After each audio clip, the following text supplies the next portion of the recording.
Toute l'actualité politique et parlementaire, c'est le journal de 19 heures de Public Sénat. Bonsoir à tous. Voici les titres de ce jeudi.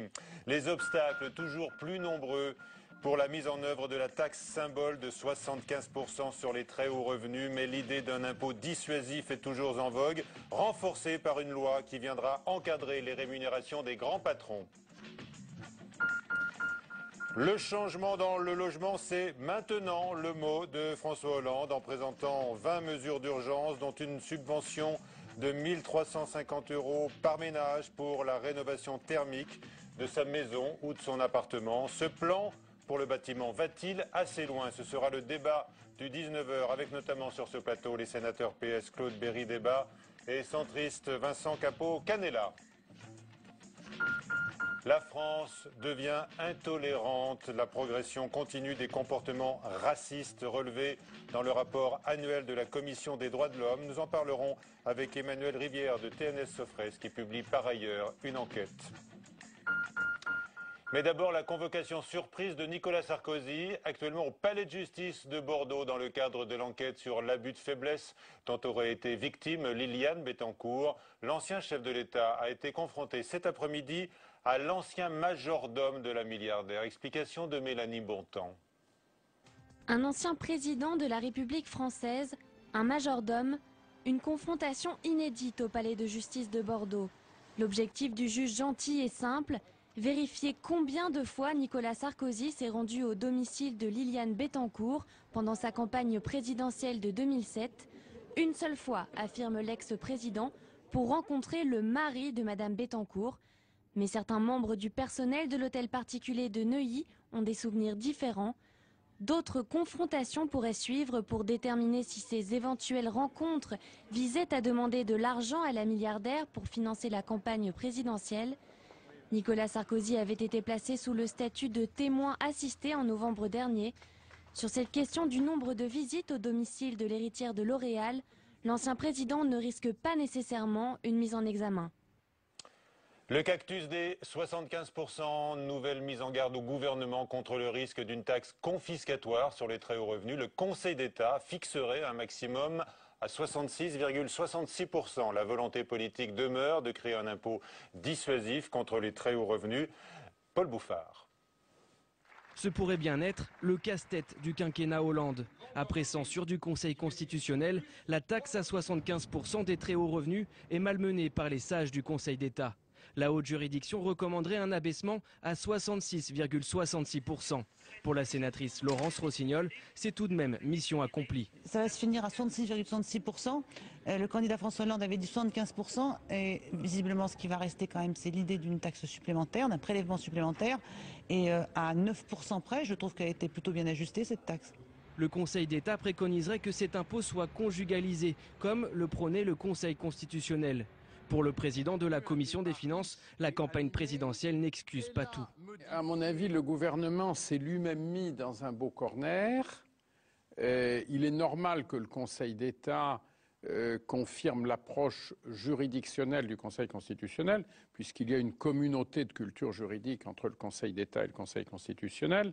C'est le contraire qui aurait été très surprenant. Bon, maintenant, moi, je ne vais pas rendre le service au gouvernement que je ne soutiens pas de lui donner des conseils pour savoir comment en sortir. Donc, c'est à lui de se débrouiller comme un grand. Le Conseil d'État doit encore présenter ses conclusions, mais son argument s'étend au fait que l'impôt serait confiscatoire. L'idée qu'on serait dans le confiscatoire à ce niveau-là est ridicule parce qu'on parle de gens qui sont dans des niveaux de revenus et de fortune considérables. À l'Élysée, on cherche la bonne recette pour cette taxation, symbolique pour certains, car elle ne pourrait rapporter que 200 millions d'euros à l'État. Et le gouvernement entend par ailleurs passer par la loi pour encadrer les rémunérations des patrons du privé. Un texte sera présenté avant l'été pour mettre fin à certaines pratiques et introduire de la transparence dans la rémunération. Dans la foulée des États généraux de la démocratie territoriale, il y a tout juste 5 mois, le président du Sénat lance une concertation sur la future étape de la décentralisation. Jean-Pierre Bel souhaite une réflexion collective de tous les groupes politiques qui s'accordent d'ailleurs à dire que le texte actuel du gouvernement doit être être remanié. Au Sénat, l'unanimité pour le maintien du budget de la défense autour de 1,5% du PIB, réaffirmation du maintien de l'effort nécessaire pour les armées alors que les arbitrages vont être rendus sur la future loi de programmation militaire. Seuls les écologistes acceptent une amputation et réclament même une amputation des crédits. On a appris par ailleurs que la commission d'enquête du Sénat sur le dopage allait auditionner la Société du Tour de France. C'est tout à fait normal, réagit le directeur du Tour, Christian Prudhomme, qui a fêté aujourd'hui en Corse le départ dans 100 jours de la 100e grande boucle. Le départ sera en effet donné à Porto Vecchio. Le changement dans le logement, c'est maintenant. François Hollande a donc repris son slogan de campagne en présentant ce matin son plan d'urgence pour le bâtiment. Chute libre des mises en chantier, menaces sur des dizaines de milliers d'emplois. 20 mesures ont été arrêtées dans un cadre budgétaire contraint. Explication de Mathilde Bélanger.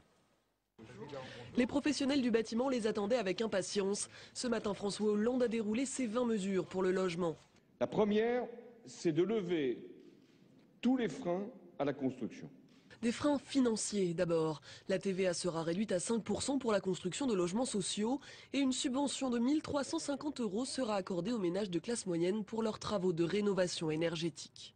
Frein juridique, ensuite, le président veut réduire les délais de procédure, limiter les recours abusifs contre les permis de construire et accélérer le traitement des contentieux. Enfin, il s'engage à ne plus créer aucune nouvelle norme pendant 2 ans. Des mesures très bien accueillies par les entreprises du bâtiment qui redoutent une crise grave de leur secteur. Les ventes de logements neufs ont chuté de 18% l'an dernier et on est loin de l'objectif de 500 000 constructions par an fixé par le gouvernement. Ce sont des mesures qui enclenchent un processus que nous attendions depuis longtemps, relancer et redynamiser le secteur du bâtiment. 500 000 logements, c'est beaucoup à tenir dans la construction neuve. 500 000 logements dans la rénovation énergétique, c'est aussi beaucoup. Donc pour arriver à tenir ces objectifs, il faudra mettre des moyens en face. Ces moyens sont-ils jusqu'à présent à la hauteur? Là est la vraie question. Ces mesures seront prises par ordonnance du gouvernement dès cet été. Reste une déception pour les professionnels. Ils auraient souhaité que la TVA à taux réduit s'applique aussi à la rénovation énergétique. Avec nous donc Claude Bérit-Débat, bonsoir, sénateur PS de la Dordogne, et vous êtes spécialiste de cette question, c'est vous notamment qui étiez le rapporteur de ce texte récent sur la mise à la disposition du foncier public, mise à disposition du foncier public pour construire des logements. Avec nous également Vincent Capo-Canella, sénateur centriste de Seine-Saint-Denis, et puis Bertrand Sablier nous a rejoint, délégué général de la Fédération française du bâtiment. Alors la ministre du Logement, Madame Duflot, dit qu'avec ce plan bâtiment, eh bien on va pouvoir agir tout de suite. Est-ce que c'est votre sentiment? La première chose, c'est que nous saluons le fait d'avoir pris conscience de la gravité de la situation. Depuis 2011, le secteur est très malmené. Il y a eu énormément de mesures négatives qui ont affaibli les entreprises. Il y a la crise surtout. Il y a la crise, mais ça a commencé avec la loi sur les plus-values, les coups de rabot sur les niches fiscales, la première hausse de la TVA à taux réduit, puis la seconde qui porte cette TVA à 10% en janvier prochain. Donc votre appréciation est globalement positive, c'est ça? Sur les mesures du plan... Et sans entrer dans le détail, je voulais vous demander si vous espérez un effet immédiat. Oui, ça. Il y a des milliers d'emplois qui sont menacés. Dans le logement social, nous attendons de ces mesures un effet assez rapide. Très bien. Alors, Monsieur Bérit-Débat, il y avait plusieurs opportunités évidemment qui se présentaient au gouvernement. Des mesures ont été débattues, d'ailleurs sur le taux de TVA qui finalement ne sera pas général, mais ce sera une subvention pour, dit-on, les ménages moyens qui entreprennent des rénovations thermiques de leur appartement ou de leur logement. Quel effet immédiat vous escomptez pour ce secteur en crise? Je crois que c'était une mesure attendue. Nous avons, dans le cadre de la Commission économique du Sénat, auditionné le président de la Fédération française du bâtiment et la CAPEB. La première des mesures qu'ils attendaient, c'est effectivement la baisse du taux de TVA. Ce taux de TVA dont baisse, à la fois pour la construction du logement et de la rénovation du logement social. C'est une mesure attendue. Pour le particulier, je veux dire, qui fait appel à un artisan. Non, ça c'est le logement social. Par contre, pour le particulier, vous y avez fait référence à l'instant, il y a des mesures qui sont prises pour, dans le cadre de la rénovation non plus thermique mais énergétique, et qui permet de donner à des ménages une prime de 1 350 € euros à partir du moment où ils rentrent dans un niveau de revenu de 35 000 euros par an. Alors c'est déjà une somme évidemment, mais c'est peu par rapport aux travaux qu'il faut généralement engager dans les maisons. Ça vient s'ajouter à des mesures qui vont être aménagées, amplifiées, qui existent déjà, l'éco-prêt notamment, etc., etc. Donc je crois que c'est un vrai coup de fouet qui va être donné au logement à travers ces mesures sociales.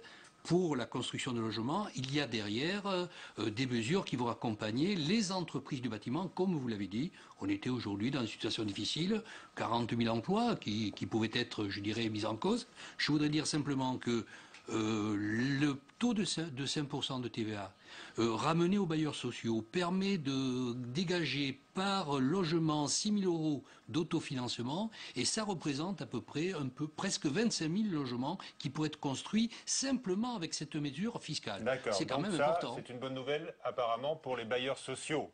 Tous les offices publics de HLM. Monsieur Capo-Canella, on sait que la France est repassée en 2012 sous la barre des 300 000 logements construits. L'objectif, c'est 500 000, dit-on. Est-ce que vous pensez que ce plan peut nous ramener à ce niveau? Vous avez rappelé tout à l'heure que le président de la République, lorsqu'il est intervenu ce matin, a parlé d'urgence.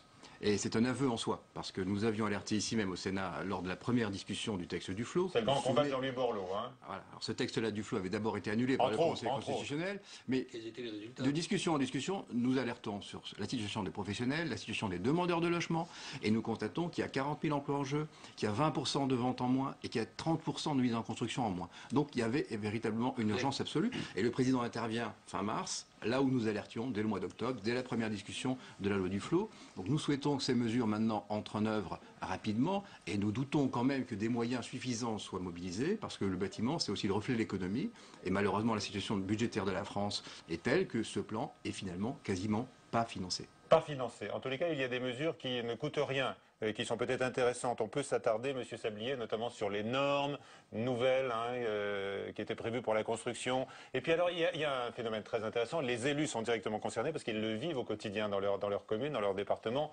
Ce sont les fameux contentieux, les recours déposés contre les permis, avec, on peut le dire, des chasseurs de primes en quelque sorte, qui agissent contre les promoteurs. Ce sont des racketteurs qui s'attaquent à tous les permis déposés. Dans le Midi, on dit qu'un permis sur deux est attaqué. Nous estimons à 20 ou 30 000 le nombre de logements qui sont bloqués par ces recours, dont beaucoup sont abusifs. Il ne faut pas empêcher les recours, mais il faut en tout cas faire la chasse aux recours abusifs. Et de ce point de vue, ce plan comporte des mesures nouvelles avec des sanctions aggravées pour les recours abusifs et nous nous en félicitons. Reste à voir maintenant la mise en œuvre et le délai dans lequel il sera mis en œuvre. C'est un grand nombre de logements qui pourraient être débloqués rapidement. Là encore. Alors vous êtes confrontés, messieurs, sur vos différents territoires, à ces contentieux qui empêchent la construction, ça et là. Je crois que tout le monde y est confronté, dans la mesure où vous avez face à vous des gens qui sont des professionnels, qui gagnent leur vie en proposant des recours à des personnes professionnels, vous dites? Bah oui, des professionnels. Parce que généralement, quand on dépose un recours contre un permis, c'est qu'on n'a pas envie d'être, je sais pas, plongé dans l'ombre ou des choses comme ça. Tout à fait. Un environnement défiguré par une tour. Je pense que... Mais vous avez aujourd'hui des gens qui prospectent en disant vous avez un permis de construire, vous avez une ZAC, nous allons vous aider à intenter un recours, et puis les sommes pour lever le recours sont faramineuses et viennent peser sur le coût de la construction. Donc c'était demandé par l'ensemble des professionnels, cette mesure-là. Je voudrais dire quand même, Monsieur Capo-Canella nous dit les mesures ne sont pas financées. Vous le disiez à l'instant. Je voudrais quand même rappeler qu'il y a la Caisse des dépôts et consignations qui va intervenir dans la construction de logements intermédiaires qui n'est pas du logement social et qui va entraîner, je l'espère, un certain nombre d'institutionnels comme les assurances pour se replonger dans la création du logement. Il y a 10 000 logements qui sont prévus. Ce sont des logements intermédiaires. Nous avons Action Logement qui va voir ses moyens renforcés 1,5 milliard. Je ne peux pas vous laisser dire ça. Les moyens sont derrière et correspondent à la volonté du président de la République qu'il avait annoncé lorsqu'il était président et à la politique que mène, il faut bien le reconnaître, Cécile Duflot, avec pugnacité et autorité. L'annonce même du gouvernement, c'est qu'on est à enveloppe quasi constante. Une bonne partie va venir du programme d'investissement d'avenir, le grand emprunt. Donc on est toujours sur une logique d'emprunt. Et simplement, il faut se rendre à l'évidence, chacun le sait. Si aujourd'hui on nous annonçait des milliards, ça étonnerait beaucoup de gens. Vous-même, vous ne pourriez pas le faire. Bien évidemment. La question aujourd'hui, c'est de se dire quelles sont les mesures qu'on peut prendre pour soutenir un secteur qui est en vraie difficulté. Mais il faut bien reconnaître qu'en les prenant maintenant et en n'étant pas dans une logique de relance, c'est pas la logique de relance du logement, c'est pas la logique de relance de l'économie par le logement non plus. Bon, donc on a une vraie difficulté avec des mesures, notamment celles que vous évoquiez à l'instant, et qui est tout à fait justifiée. Lutter contre les recours, par exemple. On nous annonce une commission. Et on nous dit par avance que la commission sera appelée à rendre un verdict qui va être traduit en ordonnance. C'est quand même curieux, on va demander par avance au Parlement d'habiliter le gouvernement à agir dans un domaine et sans qu'on sache aujourd'hui comment on va lutter là-dessus. C'est bien dommage parce que, là encore, nous avions amendé lors de la discussion du projet de loi du FLO, et j'avais été à deux doigts de faire passer à deux voix, exactement de faire passer un amendement pour sanctionner plus lourdement ceux qui font des recours abusifs, par exemple. Monsieur Sablier, est-ce que l'un des problèmes du logement, c'est son prix en France? Pour l'instant, le crédit à l'immobilier n'a jamais été aussi bas, mais les Français n'achètent pas. Alors on connaît bien sûr l'effet de la crise. Est-ce que les prix pratiqués peuvent être un frein? C'est vrai, c'est sûrement l'un des facteurs dans les villes sous tension. Oui. Il n'y a pas que le prix. Je crois que nos concitoyens ont besoin de visibilité, ont besoin de stabilité. Les investisseurs dans le logement locatif ont besoin de règles qui ne changent pas tous les 6 mois. Vous avez accueilli quand même avec bonheur le nouveau système du FLO, là, justement dans le logement intermédiaire. D'autant plus que rien n'était prévu après la disparition du système cellier. Donc c'était pour nous un soulagement de voir qu'un nouveau mécanisme était mis en place. Mais ce que nous demandons aussi, c'est que toutes ces lois ne soient pas modifiées, amputées, réduites dans les mois qui suivent ou dans les années qui suivent. En Allemagne, il y a un système pour le logement locatif qui date de 1970 et qui n'a quasiment pas bougé. La stabilité... Alors là, vous avez deux parlementaires, vous leur dites qu'il faut arrêter de changer les règles du jeu, notamment fiscales. C'est vrai, sur l'impôt sur les plus-values ou sur les déductions fiscales qui disparaissent. Bien que sur les mesures fiscales, tous les opérateurs que j'ai rencontrés nous demandent de changer les mesures fiscales pour permettre de libérer du terrain. Parce que beaucoup de terrains font l'objet de rétention. Et tout ce que j'ai rencontré, contrairement à ce que l'on pense, demande à ce qu'on inverse la logique des plus-values. C'est-à-dire que pour permettre à du terrain qui est aujourd'hui une rente, plus on attend, moins on paye. Mais monsieur parlait des plus-values réalisées sur les ventes d'appartements. Mais non, mais je parle moi des terrains qui permettent... Non, mais il y a une mesure qui est là-dessus. Sur le foncier, oui. Qui va permettre de libérer du foncier, donc de construire à meilleur prix parce qu'on va trouver du foncier. Je trouve que c'est une bonne mesure, c'est demandé par tout le monde. C'est une mesure que la Fédération du bâtiment propose depuis longtemps, c'est l'inversion du système des plus-values pour libérer du foncier. Voilà. Mais en attendant, la loi sur la plus-value aujourd'hui fixée à 30 ans, alors qu'apparemment tout le monde était d'accord pour considérer que c'était une durée beaucoup trop lourde, cette loi a stoppé complètement les transactions. Et ce n'était pas nous qui l'avions pris, d'accord. Tout à fait. Mais si vous voulez, il y en a. Je pense que c'est un sujet qui est consensuel. Les mesures négatives sont malheureusement prises par la majorité ou comme l'opposition actuelle l'avait fait il y a quelques années. Mais les bonnes mesures venaient également des deux partis. Monsieur Canella, un mot pour conclure. Écoutez, d'abord, je pense que dans ce plan, il y a des mesures de bon sens. Il ne faut pas bouder son plaisir là-dessus. D'accord. Ensuite, il y a une part d'improvisation, d'affichage, de renvoi à des commissions, de renvoi à d'autres moments plus tard. Et surtout, il y a quand même globalement une action à contre-temps. Entre-temps, le secteur s'est beaucoup détérioré. Depuis l'été, tous les professionnels le disent, il a fallu 9 mois pour que le président de la République vienne en secours du gouvernement là-dessus. Il y avait urgence, car on rappelle que ce sont des emplois qui ne sont pas délocalisables, absolument. Évidemment. Ce sont des emplois, évidemment, forcément chez nous, puisque c'est sur le territoire que l'on construit. D'où nos inquiétudes sur la concurrence déloyale venant de l'Est ou du Sud. Voilà, alors c'est un autre sujet. Merci à tous. Avec des mesures annoncées là aussi. Absolument. Bon, alors voilà, il y a des réponses à tout. Il nous faudra... Non, mais elles sont annoncées, notamment en matière de TVA. Oui, l'autoliquidation. L'autoliquidation de la TVA, c'est important. On gardera en France la TVA payée aux entreprises étrangères. C'est trop technique, mais il s'agit de bien conserver les emplois en France et de ne pas faire... c'est très très important. Absolument, ne pas importer de la main-d'œuvre à bas prix, exploitée par certaines sociétés du bâtiment, quand même, il faut le dire. C'est un autre sujet. Moi, je me félicite de cette opération, quand même, de ces annonces qui sont vraiment très fortes par le président de la République. Merci, messieurs. Le temps presse pour Chypre. La Banque Centrale Européenne pourrait couper en effet lundi le robinet des liquidités aux banques de l'île, faute d'accord acceptable sur le plan de sauvetage. Les autorités de Nicosie affirment avoir trouvé un plan B écartant toute taxe sur les dépôts bancaires, mais mettant sur pied un fonds d'investissement de solidarité. Le problème, c'est qu'on n'a pas de détails pour l'instant sur son financement, alors qu'une banque, la Popular Bank, très menacée, a limité ce soir les retraites d'espèces à ses guichets.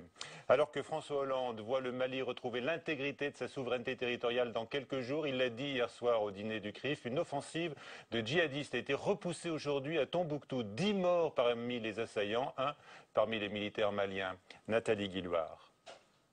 Le président de la République a été précis.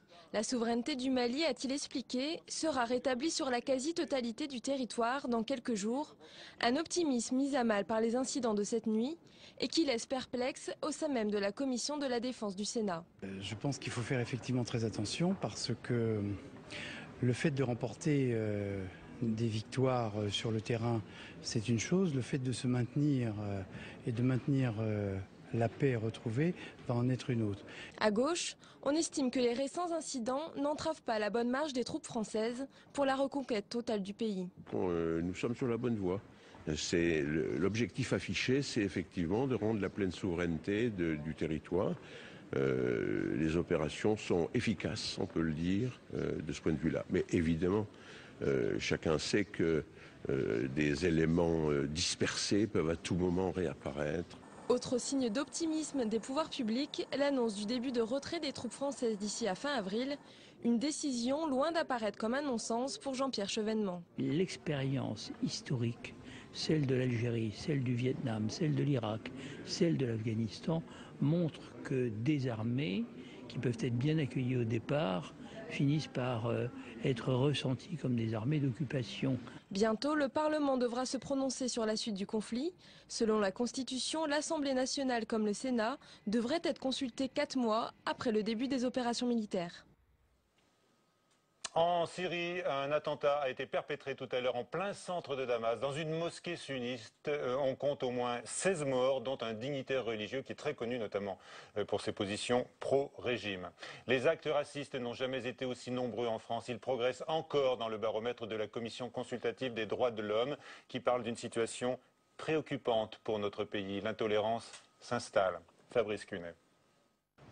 Et si la France était devenue intolérante? C'est en tout cas ce que laisse entendre un récent sondage. Comment expliquer par exemple que 69% des Français jugent qu'il y a trop d'émigrés?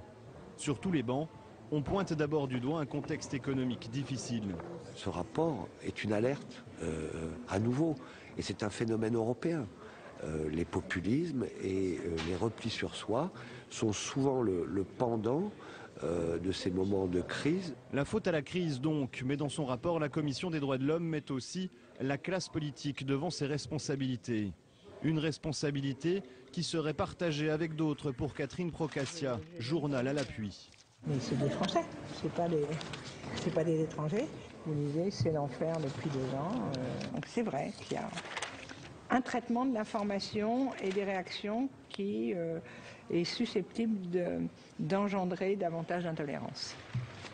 Et les chiffres sont éloquents. Le racisme envers les musulmans a augmenté de 30%, l'antisémitisme de 58% sur un an. Les élus auraient abandonné le terrain des valeurs républicaines. Un député, un sénateur, un responsable politique doit parler des valeurs de la République.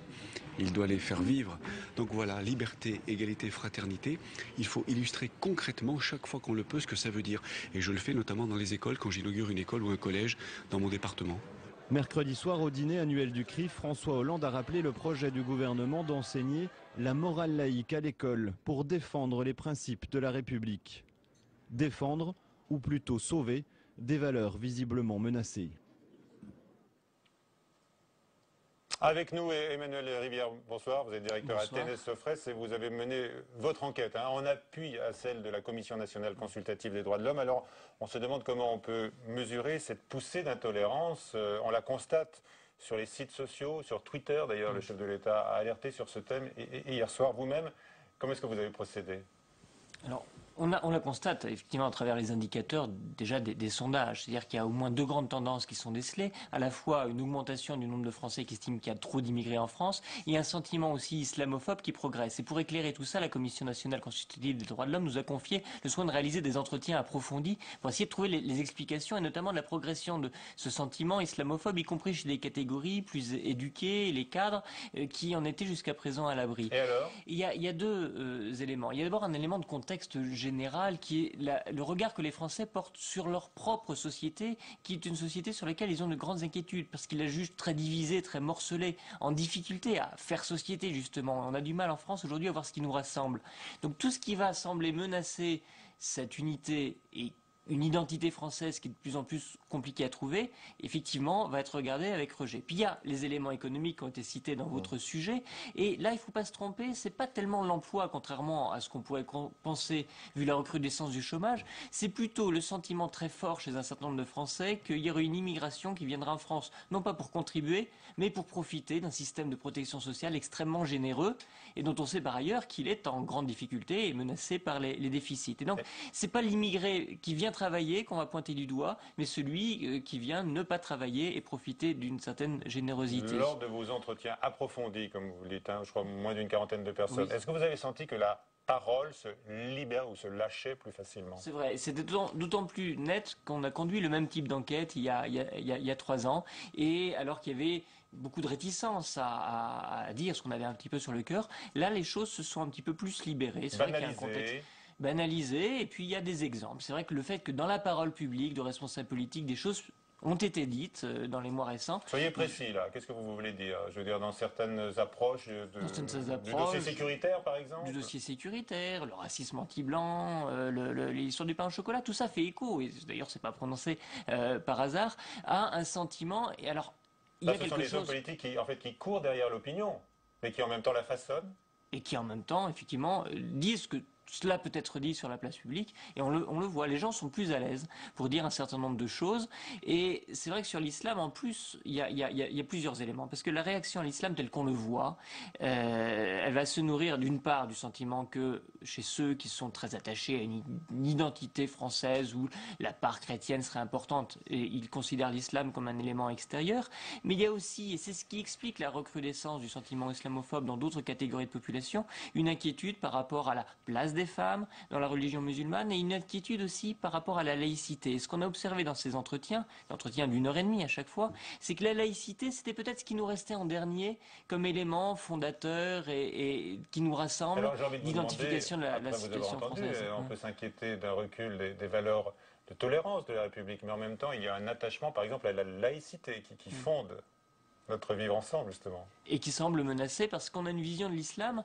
qui est celle d'une religion qui est très active, qui elle fait ciment telle qu'on la voit entre les membres de cette communauté. Et ce qui est frappant, c'est que parmi ces entretiens, nous avons interrogé des musulmans, et leur pratique de l'islam est très différente de cette vision qu'on en a. C'est un islam très revisité, un peu à la carte, très discret, où les gens s'arrangent avec certaines des pratiques de l'islam, parce que dans la vie quotidienne, ça peut être plus ou moins les gênant. Mais c'est vrai que la vision globale que les Français ont de l'islam, d'une religion qui est revendicative, qui veut que ces pratiques soient reconnues et qu'on fasse une place, elle va un petit peu heurter ce principe de laïcité, mais elle va aussi plus globalement, je crois, heurter une société qui est par ailleurs en pleine mutation par rapport à son propre rapport à la religion. Quand la commission consultative dit que la situation est préoccupante, sur quoi cela peut-il déboucher demain ?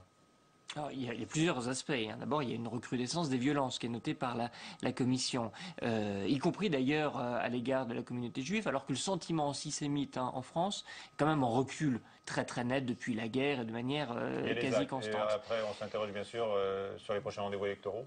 On s'interroge sur les prochains rendez-vous électoraux. C'est vrai qu'il y a d'ailleurs la manière dont l'ensemble de l'échiquier politique s'approprie maintenant la notion de laïcité, qui était autrefois plus réservée à la gauche, est un élément. Mais ce qui est plus inquiétant, c'est que ce que nous révèle cette enquête, c'est des fractures et des tensions. Et ces tensions, elles peuvent effectivement se manifester de temps en temps par des heurts au sein de différentes catégories de la population, là où on voudrait retrouver du vivre ensemble et un sentiment de fierté collectif. Merci beaucoup Emmanuel Rivière, merci d'être venu ce soir avec nous. C'est la fin de ce journal, à 22h, Sonia Mabrouk. J'aimerais vous y voir. C'est à suivre sur LCP Assemblée nationale. Bonsoir à tous.